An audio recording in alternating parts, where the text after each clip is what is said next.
Fala galera, vamos lá? 29ª edição do Diálogos de Pretitude. Vou chamar nossa convidada.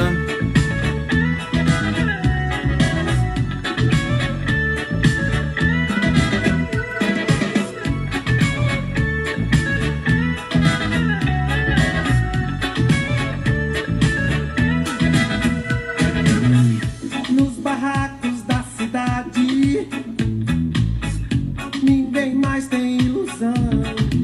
Tia Renata, muito obrigado. Da autoridade de tomar a decisão. Nossa convidada já chegou. E o poder da autoridade se pode, não faz questão. Já vou trazer você, doutora.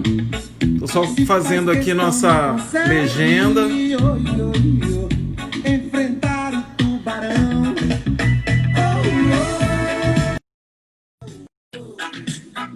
Gente estúpida.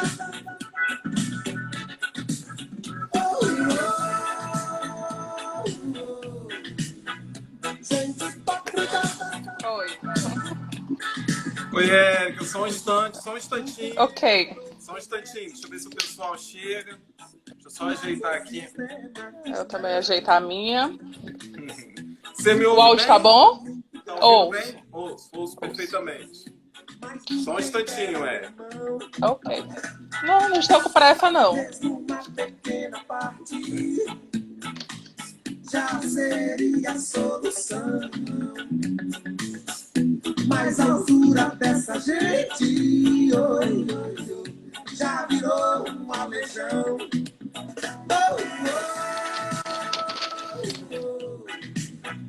Gente estúpida.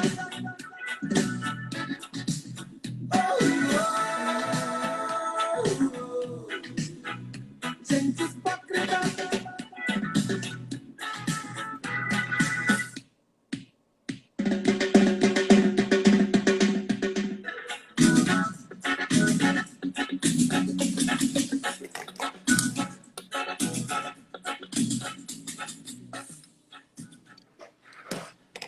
Gente, vou dar início ao Diálogos de Pretitude. Agradeço imensamente ao aceite da doutora Érica Verde de participar do nosso projeto aqui na OAB. A Érica Verde, que é pós-graduada em Direito do Trabalho, está pós-graduando em Gestão Pública, não é isso, Érica? Sim. Exatamente. Ela é criadora de conteúdo, ela é digital influencer e ela também é escritora, gente. Ela é escritora, ela tem um livro maravilhoso. Publicado. Isso, muito bem. Eu vou deixar para você já fazer sua apresentação falando dele.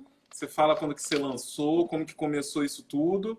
E damos início à 29ª edição do Diálogo de Pretitude. Eu falo em nome do presidente da OAB, doutor Tiago Dias. Falo também em nome do presidente da Escola Superior de Advocacia, doutor Antônio Gaspar. Boa noite, doutora Érica Verde. Seja muito bem-vinda. A comissão agradece muito seu aceite, a sua participação nesse projeto, que é muito importante para todos os brasileiros, principalmente para as pessoas que têm a cor igual da pele igual a nossa, né, Érica?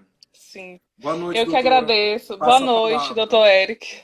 Boa noite, doutor Eric. Eu agradeço muito o convite. Eu fiquei muito feliz de poder participar de uma live com o senhor. Eu venho acompanhando algumas, né? Porque às vezes é no mesmo horário das minhas lives, mas eu tô vendo assim que é um conteúdo muito grandioso, né? São palestrantes assim alto. Eu espero que eu esteja à altura também desses Sem dúvida palestrantes que já está. passaram. E falando, o senhor falou para eu dizer do meu livro, né? Eu lancei o livro em outubro, ele foi publicado na editora em outubro, só que eu fiz o lançamento agora em janeiro, 9 de janeiro, na Casa do Maranhão, para, vamos dizer, 150 pessoas, familiares, amigos, tinha advogados também. Então, o livro é Empregado Doméstico, Quais são os seus direitos? E nele um livrinho de 113 páginas, doutor, muito fininho, mas assim, de um conteúdo riquíssimo.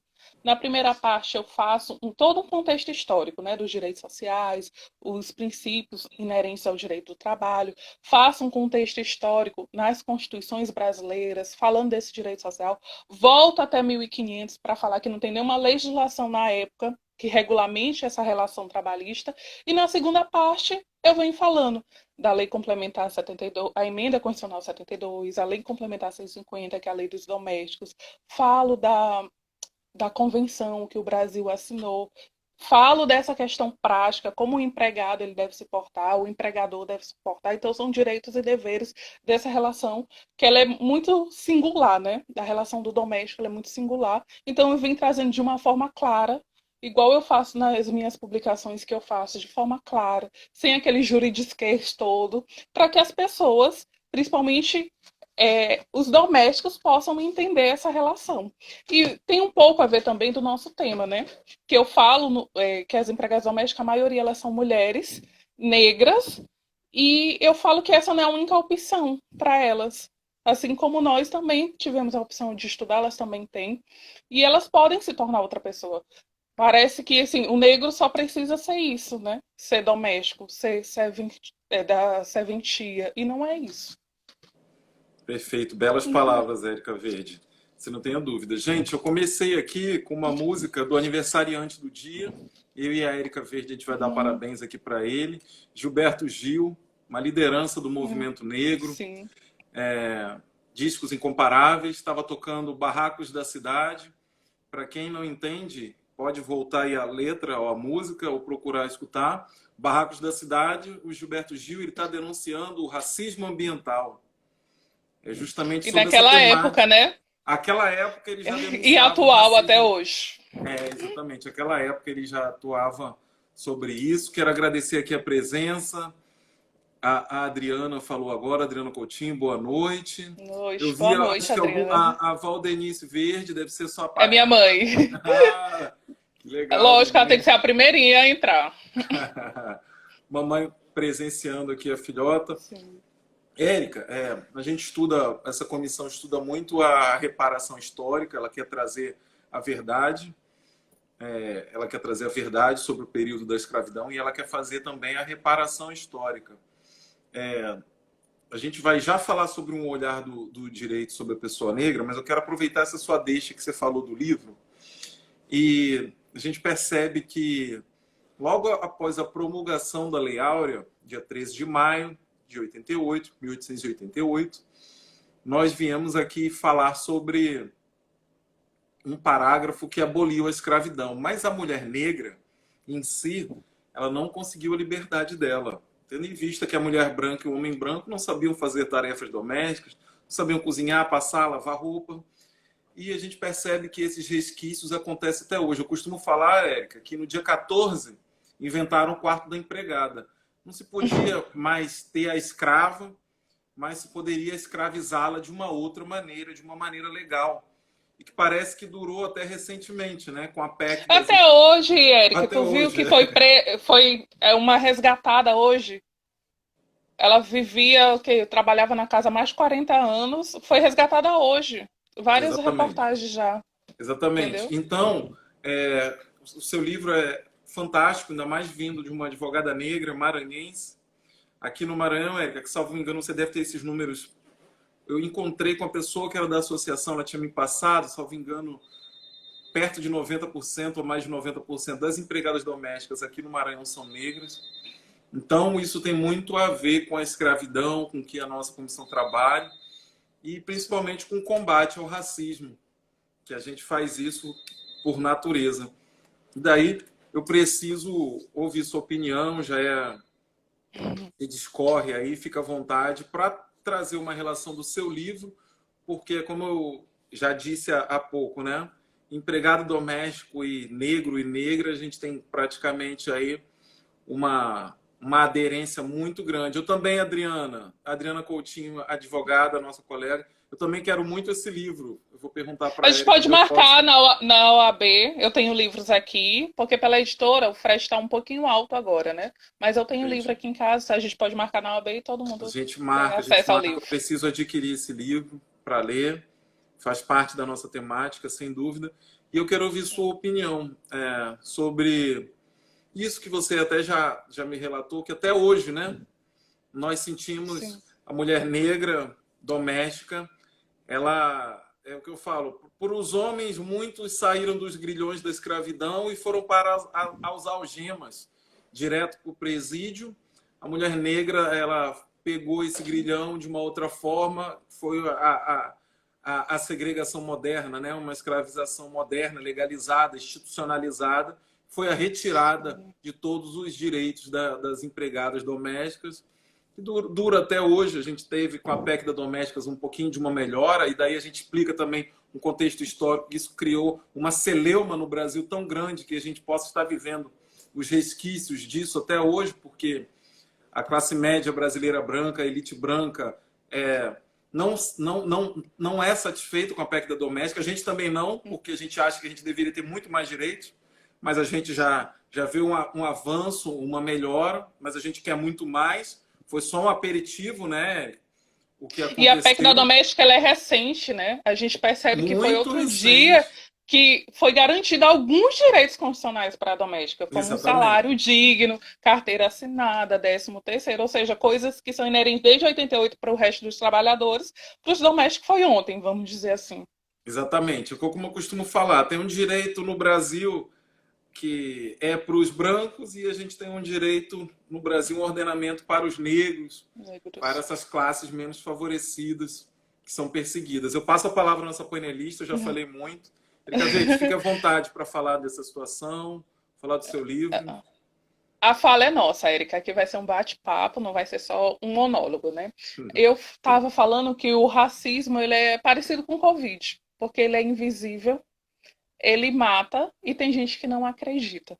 E a gente está vendo que o Brasil está vindo uma onda, Brasil e mundo, Estados Unidos numa onda antirracista, é, pretos importam, e eu faço essa indagação para os nossos ouvintes. Será que preto mesmo importa? A gente vê pelos dados que a maioria das prisões são pretos que estão lá. Nós vimos que a violência policial, a maioria mata preto. Os domésticos, a maioria é preta e não tem outras condições, outras profissões. Então, será que os negros, essas vidas negras importam? Até eu já começo com essa indagação. E a outra indagação, onde estão os advogados negros? Onde estão as advogadas negras? Os magistrados negros? Eu vi que você fez uma live com um juiz daqui do TJ. Onde estão? Eu lembro que quando eu era estagiária e precisava assistir as palestras na OAB, eu ficava assim, oh, meu Deus, cadê os outros advogados? Cadê os negros aqui? E na época eu estava usando trancinha, já usei o cacheado, o black, bem. E eu ficava assim, às vezes, com vergonha de eu estar num lugar que pode ser meu também, né? Que é a casa de todos. Mas será que a OAB está nos acolhendo direito? E, Eric, aconteceu uma situação comigo agora em março, que eu fiquei um pouco chateada com a. Um pouco não, eu fiquei chateada com a OAB. Eu teve o Congresso Nacional das Mulheres Advogadas em Fortaleza. Eu fui a única maranhense lançando o livro lá, de mais de 20 pessoas. A OAB Maranhão não fez nenhuma citação. Eu falei, poxa, eu tinha colocado, a OAB não fez nenhum stand, a OAB Maranhão não fez nenhum stand lá, a OAB de São Paulo, lá em peso, dando brinde para as advogadas de São Paulo. E eu falei para o doutor Tiago, a mesa é minha, mas a mesa é nossa, é da OAB Maranhão. Se quiser fazer propaganda da OAB Maranhão, é sua. Eu falei para a doutora Vivian, tirou foto comigo, mandou para a comunicação da OAB, só que meio que sumiu. Eu não estava no evento. E quando você vai ver as fotos do evento lá, é só mulheres brancas com o doutor Tiago. Eu fiquei muito chateada, entendeu? Eu Claro, falei, será que a OAB tá mesmo acolhendo a gente, pessoas negras? Entendeu? sem Aconteceu dúvida. comigo. Não precisou ninguém me contar, não. Aconteceu comigo. E advogadas que foi uma comitiva daqui, né, organizada pela Comissão da Mulher, e todo mundo botando, porque eu não faço parte de uma comissão. E falando, gente, olha, tem uma maranhense aqui, todo mundo tirou foto, mas não tem nada na OAB Maranhão. Então eu fiquei muito chateada com isso. E eu faço essa indagação de novo, será que a OAB importa com essas vidas negras? Será que nós, negros, só precisamos estar em comissão do direito da escravatura? Será que a gente não pode assumir uma comissão da mulher, por exemplo, uma comissão outra comissão. Eu não faço parte da comissão, não sei muitos nomes. Fica à Uma vontade. comissão da Jovem Advocacia, por exemplo. Então, assim, essas indagações que eu venho trazendo para nós refletirmos, né? Sim. Eu Por já que só aproveito. os negros na comissão, né? Na comissão da escravatura? A Sim. gente só precisa falar de racismo? Não, a gente tem muito conhecimento de outros assuntos. Meu Instagram, o seu, também tem um alcance muito bom. Por que a gente não fala de marketing jurídico também? De como fazer esse engajamento, criar postagens. Eu venho estudando isso e eu tenho um pouco de domínio já para falar desse assunto também, entendeu? Não só dessa questão do racismo.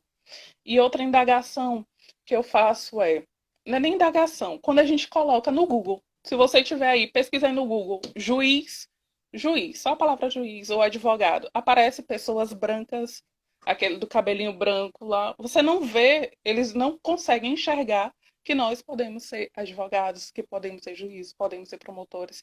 E a gente percebe isso no nosso judiciário, quando você entra num fórum, você é advogado? Você não tem cara de advogada. Você não é advogada. Entende? Então as pessoas não nos vê como profissionais competentes, capazes de atuar na profissão.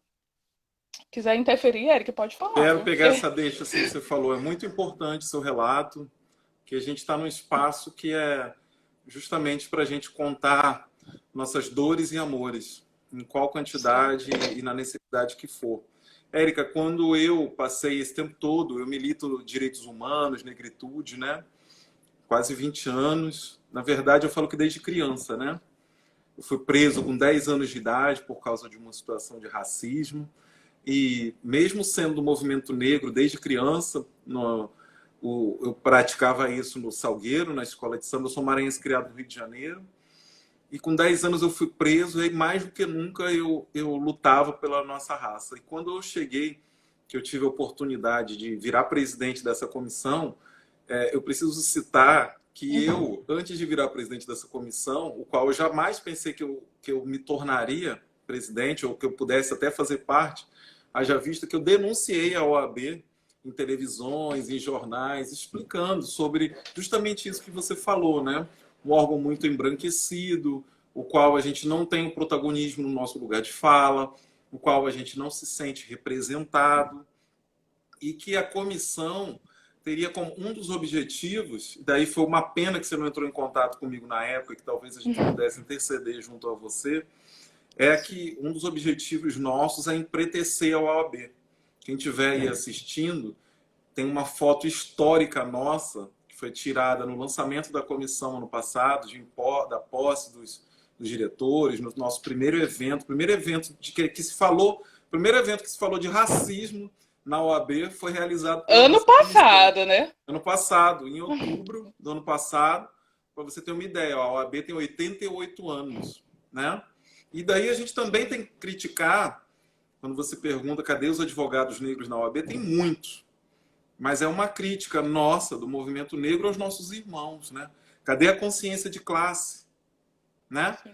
Nós não somos obrigados, e nenhum negro é obrigado, os negros têm o mesmo direito que os brancos, nenhum negro é obrigado a só ficar falando de racismo, ou militar, ou ser ativista da nossa área, mas é importante que eles se façam se representar dentro da OAB, em outras comissões, ou em qualquer espaço jurídico que seja, na magistratura, no Ministério Público, na Defensoria. Então, você conta comigo, com as advogadas e os advogados da nossa comissão, porque esses espaços, a gente, como diz Martin Luther King, eles não são cedidos para a gente, não somos convidados. A gente conquista à base de muita luta, à base de muita briga. Eu tenho muita certeza que tem muita gente que gosta de mim, do meu trabalho na OAB, mas eu também tenho muita certeza que tem muita gente que não gosta. É um assunto que para eles incomoda. A gente luta por direitos, mas que na verdade cria um incômodo. A gente cria inimigos. Se a gente citar que alguém está sendo racista com a gente, bate uma fragilidade. Não, mas eu tenho até amigos negros, porque eu não sou racista, né? A frase clichê. Tenho amigos Exatamente. negros.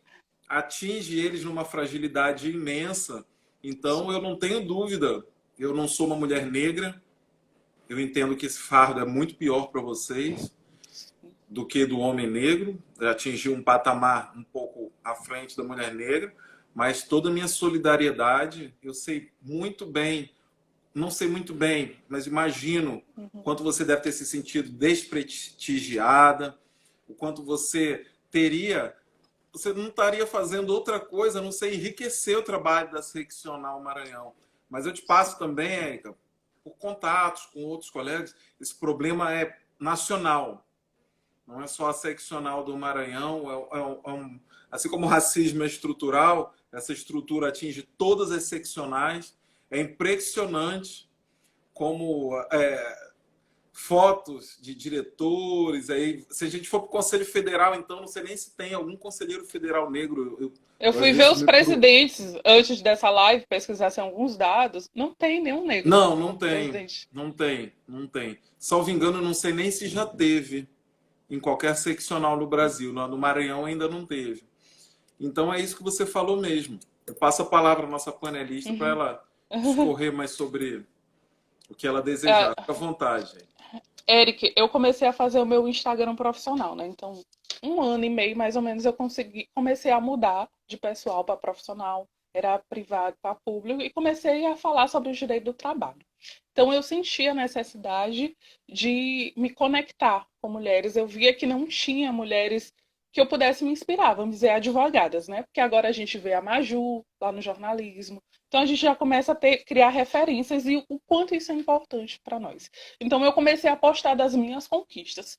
Como eu já trabalhei com crianças e adolescentes na igreja, para que eles olhem e a gente possa mudar essa nova geração, que nós também podemos. Então eu comecei a Sim. postar lá que eu fiz o lançamento do livro, que eu crio agora um canal no YouTube, que eu estou fazendo muito conteúdo jurídico. Então eu comecei a mostrar as minhas Perdão. experiências para que eles também possam se sentir influenciados nessa nova geração, entendeu? Para que eles criam referência, porque eu senti, tinha que ter essa necessidade. Então, eu precisava transformar o incômodo, que algumas pessoas sentem, em ação. Então, esse está sendo o meu lema de criação, porque você pode ter muito conteúdo, mas se você vê das influências digitais, vamos para esse lado, o dos brancos tem um alcance enorme. O dos negros começou a ter depois do dia 20 de maio da consciência negra, que foi vários likes assim, oh, meu Deus, o que está acontecendo? Que eu não tinha feito nenhuma postagem do jeito que eu não faço. Então eram vários brancos que começaram a me curtir, porque a consciência negra só pode ser naquele dia, né? 20 de maio, a consciência negra dói, né? Você tem que se aparecer, então você precisa curtir influências negras, curtir gente, enfim, de cada um de sua área. E tem aquela frase, né? Quando uma mulher ou quando um negro se movimenta, toda a sociedade se movimenta. Então, nós precisamos criar esses laços, não só OAB Maranhão, mas é, na tecnologia, nas relações de trabalho. E a gente fala também, Eric, que a violência doméstica contra a mulher negra ela é muito maior. A Sem dúvida. expectativa de vida do negro ela é muito menor. Então, são dados relevantes e estão aí, né? Estão aí na internet para você pesquisar, estar atento a esses dados. Então, a gente morre primeiro. Quando vai fazer uma limpa numa empresa, o negro é despedido primeiro e é o último a se recolocar de novo no emprego. Então, são dados que estão aí. Então, você precisa. Não basta ser um advogado, você tem que ser bom, tem que ser o melhor. E olhe lá, né, para ser contratado, por exemplo. E agora a gente vê também nas relações de trabalho o assédio estético, porque muitas mulheres começaram a se empoderar, soltar os cachos, soltar os cabelos, aí o empregador, não, você precisa alisar o seu cabelo, você precisa ter uma boa Esse tema é aparência. maravilhoso, velho. Eu tô sem áudio seu. Tá me ouvindo? Cortou o Alô? áudio. Caiu? Peraí. Caiu meu áudio, Érica? Não tá me ouvindo? Não, Eu vou não tô te reiniciar. ouvindo. Vou Hã? reiniciar. Deixa eu reiniciar.